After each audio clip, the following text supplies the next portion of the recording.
কুমড়া এলাকা মাটি মাফিয়াদের দৌরাত্ম্য এমন জায়গায় চলে গিয়েছে, 3 ফসলি জমির মাটিও বাদ দিচ্ছে না। আর তারপর সেই মাটি ভর্তি ট্রাক যখন যাচ্ছে তখন রাস্তার দফারফা, মানুষের মধ্যে ক্ষোভ তৈরি হচ্ছে। মাটি মাফিয়ারা এইভাবে কাজ করছে কিভাবে, কাদের মদতে? আমার সঙ্গে জিয়াউল রয়েছে ফোনে, বলতে পারবেন জিয়াউল? একদম, দেখো, হাবড়ার কুমড়া কাশীপুর গ্রাম পঞ্চায়েতের সোনাডাঙ্গা বলে একটি এলাকা রয়েছে। সেখানে দিনে এবং রাতে অর্থাৎ অবৈধভাবে 3 ফসলি কৃষি জমি, সেখান থেকে মাটি পাচার হচ্ছে। এবং এই মাটি পাচার, যারা মাটি পাচার করছেন এতটাই মাটি ডিপ করছে বা গর্ত করছে, ফলে পার্শ্ববর্তী যে সমস্ত কৃষি জমি রয়েছে সেগুলো যে কোনো সময় ধস নামতে পারে। অন্যদিকে যে রাস্তা দিয়ে এই মাটির গাড়ি চলছে, ভারী গাড়ি যাচ্ছে, ফলে সেই রাস্তার দফারফ অবস্থা, গ্রামীণ পিচ রাস্তার একেবারে দফারফ অবস্থা। এলাকার মানুষ একাধিকবার সোচ্চার হয়েছেন, একাধিকবার বলেছেন, কিন্তু কোনো ভ্রুক্ষেপ করা হয়নি। পঞ্চায়েতকে জানানো হয়েছে, কিন্তু এখনো পর্যন্ত কোনো ব্যবস্থা নেওয়া হয়নি। ফলে এলাকায় তীব্র একটা সমস্যা হচ্ছে, তার কারণ যেভাবে মাটি মাফিয়ারা দিনের আলোয় একেবারে মাটির গাড়ি গ্রামের মধ্যে দিয়ে যাচ্ছেন, ফলে যে কোনো সময় দুর্ঘটনা ঘটতে পারে।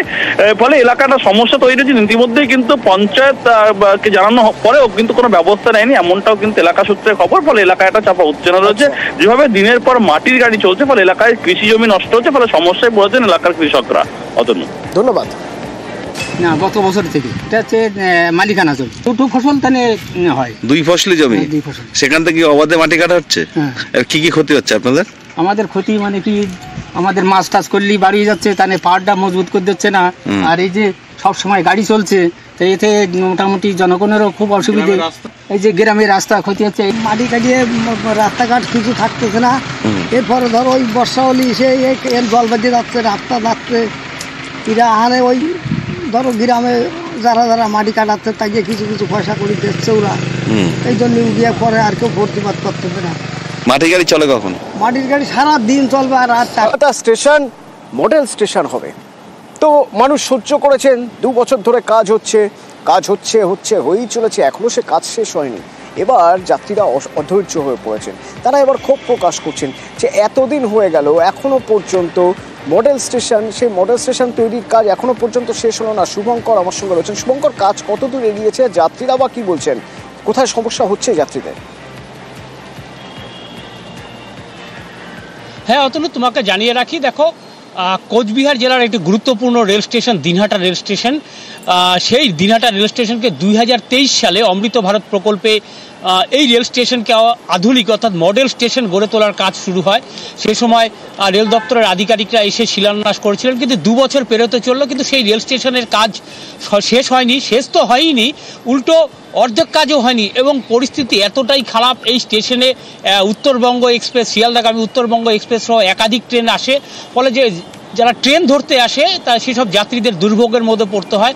তাই রেল দপ্তরের কাছে বাসিন্দাদের আর্জি, দ্রুত যাতে যে ঢিমে তালে একটা কাজ চলছে সেই কাজ যাতে দ্রুত শেষ হয় সেই দাবি করেছেন বাসিন্দারা। যদিও রেল দপ্তর জানিয়েছেন যে গোটা বিষয়টি খতিয়ে দেখা হচ্ছে, কোথায় ঘাটতি রয়েছে এবং কাজ যাতে দ্রুত শেষ করা যায় সে বিষয়টাও উদ্যোগ নেওয়া হচ্ছে। অতনু, ধন্যবাদ। রেল দপ্তরের অমৃত ভারত প্রকল্পের তত্ত্বাবধানে এই রেলের সংস্কারের কাজ শুরু হয়েছিল আজকে 2025 সালের মার্চ মাস অতিক্রম করার দিকে। যেভাবে যে গতিতে কাজটা হওয়ার কথা ছিল সেটা প্রচণ্ড পরিমাণে ধীরগতি চলছে, এবং রেলের বিভিন্ন কাজের মাল মেটেরিয়ালস যেভাবে ছড়িয়ে ছিটিয়ে আছে, এতে ওখানকার যাত্রীদের যেমন অসুবিধা হচ্ছে, সঙ্গে সঙ্গে পরিবেশেরও একটা দূষণের পরিবেশ তৈরি হচ্ছে। অটোমেটিক রোড সুইপার মেশিন, বালুরঘাটে রাস্তা সাফ করার জন্য এই মেশিনের উদ্বোধন করা হলো। আমার সঙ্গে অনুপ্রজ, এই খবরে নজর থাকবে। তবে তার আগে একবার হাওড়া ছবি দেখতে হবে। হাওড়া বেলগাছিয়া যেখানে ধস, যেখানে জলের সমস্যা ছিল এতদিন ধরে, ধস নেমে মাটি পাইপ ভেঙে গিয়ে সেখানে ফিরহাদ হাকিম, পুরমন্ত্রী ফিরহাদ হাকিম সেখানে গিয়েছেন এবং সেখানে তিনি খতিয়ে দেখবেন যে কিভাবে কাজ হচ্ছে। ইতিমধ্যে এলাকার মানুষ যাদের বলা হয়েছে এই বাড়িগুলো বিপজ্জনক, তাদের বাড়ি ছাড়তে হবে, তারা ইতিমধ্যে পুনর্বাসনের দাবি জানিয়েছে। সেখানে ফিরহাদ হাকিম, রনক রয়েছেন আমার সঙ্গে। রনক, ফিরহাদ হাকিম গিয়েছেন, আমি একটু জানতে চাইব ফিরহাদ হাকিম কি কথা বলছেন এলাকার মানুষের সঙ্গে, ইঞ্জিনিয়ারদের সঙ্গে, যারা কাজ করছে তাদের সঙ্গে কথা হয়েছে?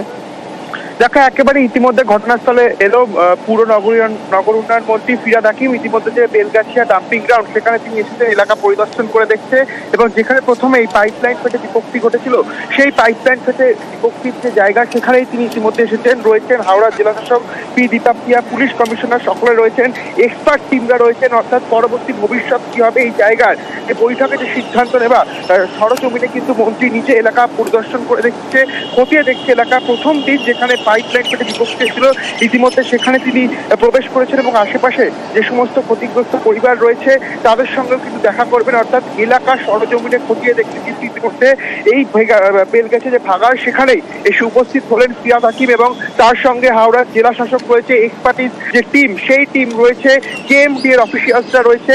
অর্থাৎ পরবর্তীতে ভবিষ্যৎ কি হবে এই ভাগাড়ের এবং যারা ক্ষতিগ্রস্ত হয়েছে তাদেরকে আদতে কোনো ক্ষতিপূরণ দেওয়া হবে কিনা, তাদের কি বন্দোবস্ত করা হবে, সবটাই কিন্তু সরজমিনে খতিয়ে দেখছেন মন্ত্রী ফিরহাদ হাকিম। অতনু। রৌনক সঙ্গে থাকো। ফিরহাদ হাকিম গিয়েছেন। রৌনক, একটু তোমার থেকে এটাও জেনে নিতে চাইবো যে আজ সকালেই আমরা একটা ছবি দেখছিলাম যেখানে মানুষ রাস্তায় শুয়ে বিক্ষোভ দেখাচ্ছেন। তার কারণ ডিজাস্টার ম্যানেজমেন্ট বলেছে যে তাদের ওই এলাকা ছেড়ে দিতে হবে। তাদের কয়েকজনকে বলা হচ্ছে, চিহ্নিত করা হচ্ছে কিছু বাড়ি, তাদেরকে রিলিফ সেন্টারে এখন থাকতে হবে কারণ বাড়িগুলো বিপজ্জনক, যে কোনো মুহূর্তে ভেঙে পড়তে পারে। তারা পুনর্বাসনের দাবি জানাচ্ছেন। তারা কি ওখানে রয়েছেন এখন? একেবারে যে জায়গায় তারা রয়েছে সেখানেও কিন্তু মন্ত্রী যাওয়ার কথা রয়েছে। তিনি ইতিমধ্যে যেখানে এই পাইপলাইন বিপক্ষে হয়েছিল অর্থাৎ যে ঘটনাস্থল সেখানে এসে উপস্থিত হয়েছে জেলা শাসক, পুলিশ কমিশনার এবং কেএমডি অফিসার। তাদের সঙ্গে মন্ত্রী ইতিমধ্যে কথা বলছে কিভাবে এই ঘটনা ঘটলো বা এই ঘটনা ঘটার পেছনে প্রধান কারণ কি ধরনের যে আলোচনা, সেই আলোচনা কিন্তু জেলা শাসকের সঙ্গে এবং পুলিশ কমিশনার, কেন্দ্রের অফিসিয়ালস এবং এক্সপার্টিস টিম যারা রয়েছে তাদের সঙ্গে আলোচনা করছে। তারপরই কিন্তু এই যে এলাকা অর্থাৎ ক্ষতিগ্রস্ত যারা পরিবার সেই এলাকা পরিদর্শনেরও তার কথা রয়েছে। অর্থাৎ তাদেরকে পুনর্বাসন দেওয়া হবে কিনা বা ক্ষতিপূরণ বাবদ কোনো টাকা দেওয়া হবে কিনা এই সংক্রান্ত সিদ্ধান্ত, সেই সিদ্ধান্ত কিন্তু প্রশাসনের তরফ থেকে পরবর্তীতে নেওয়া হবে। ইতিমধ্যে তার জন্য কিন্তু ডিজাস্টার ম্যানেজমেন্ট এবং সিভিল যারা রয়েছেন তাদের তরফ থেকে এখন একটা সার্ভে চলছে। সেক্ষেত্রে সেই সার্ভে সম্পন্ন হলে তার যে প্রাথমিক রিপোর্ট আসবে সেই প্রাথমিক রিপোর্টের উপর ভিত্তি করেই কিন্তু কত টাকা ক্ষতিপূরণ দেওয়া হবে নাকি তাদের পুনর্বাসনের ব্যবস্থা করা হবে সেই বিষয়ে কিন্তু সিদ্ধান্ত নেওয়া হবে। ইতিমধ্যে মন্ত্রী যেখানে প্রথম যে ঘটনা ঘটেছিল যে পাইপলাইন ফেটে বিপত্তি বেলগাছিয়া ভাগাড়ে, সেই ঘটনাস্থল পরিদর্শনে এলেন এবং জেলা শাসক, এক্সপার্টিস টিম, কেএমডি অফিসিয়ালস এবং পুলিশ কমিশনার তারা এখানে রয়েছেন, আধিকারিকরা রয়েছেন, তাদের সঙ্গে কিন্তু আলোচনা করছেন। বেশ ধন্যবাদ।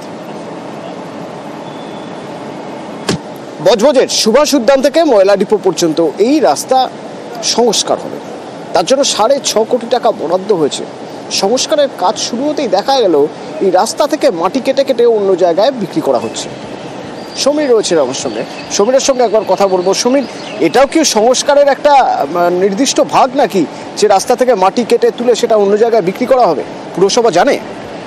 দেখো তুমি যেটা বলেছো একদম ঠিক বলেছো যে এই মহেশতলা এই বজবজ পৌরসভার যে 19 নম্বর ওয়ার্ড ইন্ডাস্ট্রিয়াল এলাকা, এই এলাকায় যে দীর্ঘদিনের রাস্তার প্রবলেম ছিল সেই রাস্তা নিয়ে এটা নিয়ে বারবার অবরোধ হয়েছিল। তারপরে রাস্তার সংস্কার হচ্ছে 6 কোটি টাকার মতন এরকম একটা স্যাংশন হয়েছে। এই যখন স্যাংশন হয়েছে, যখনই পিডব্লিউ যে রাস্তা সরকার থেকে করা হচ্ছে, করার পরেই তারপরে সেই রাস্তার মাটি যখন উঠে ডাম্পিং গ্রাউন্ডে যাবার কথা, সরকারি যে ডাম্পিং গ্রাউন্ড আছে সেখানে যাবার কথা, কিন্তু যে ওখানকার 19 নম্বর ওয়ার্ডের কাউন্সিলর আছে তার ঘনিষ্ঠ একজন যে ওখানকার মাটি তুলে অন্যান্য জায়গায় বিক্রি করছে। এলাকার লোক ওখানে মুখ খুলতে পারছে না, যে ভয় যে মুখ খুললে যে লুৎফর তার বাড়ি, যে কাউন্সিলর আছে 19 নম্বর ওয়ার্ডের লুৎফর হোসেন, তার বাড়ি ভাঙচুর করবে এবং সেই জন্য ভয় ওখানকার লোক কিছু বলতে পারছে না আমাদের সামনে।